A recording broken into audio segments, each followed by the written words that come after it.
آج کے دور میں اگر کوئی کہے، میں ہی دعویٰ کر دوں کہ میں گزشتہ شب سویا تھا اور خواب میں آسمانوں پہ چلا گیا، اڑتے اڑتے میں نے کچھ تارے جیبوں میں ڈال لیے، چاند کو بھی گود میں لے لیا اور اتر کے اپنے آنگن میں آ گیا، پھر میری آنکھ کھل گئی، تو اس پورے مجمع کے اندر مجھے بتائیے کہ کوئی اس میرے خواب کا انکار کرے گا؟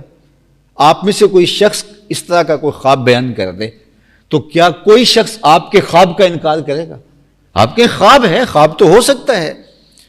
تو یار جب میں ایک خواب دیکھوں اور آپ اس دور میں بھی اس کا انکار نہ کریں، آپ خواب دیکھیں اور میں اس کا انکار نہ کروں،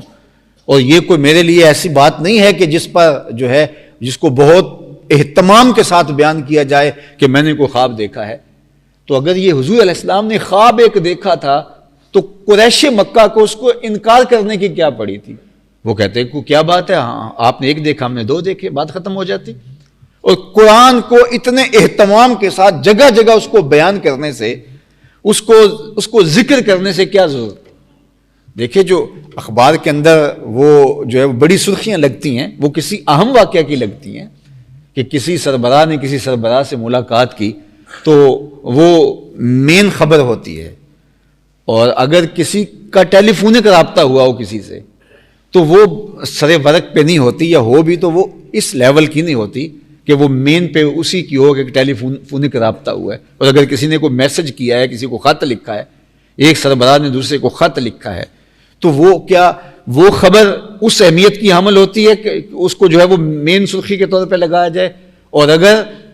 کسی نے خواب دیکھا ہو، کسی کو خواب میں دیکھا ہو، یا نیک جذبات کا محض جو ہے وہ اظہار کیا ہو، یا خیر سگالی کا گزرتے ہوئے جو ہے وہ پیغام دیا ہو، تو کیا اس کو وہ اہمیت حاصل ہوتی ہے؟ کبھی نہیں ہوتی۔ تو اب قرآن نے جس طرح سے اس سرخی کو لگایا، قرآن میں جو ٹائٹل قرآن میں اس کا ہے، سبحان الذی اسریٰ بعبدہ لیلا من المسجد الحرام الی المسجد الاقصی، یہ کتنی تفصیل کے ساتھ بیان فرمایا۔ پہلے پاکی بیان فرمائی، پھر کہا رب کی بندے سے ملاقات ہوئی،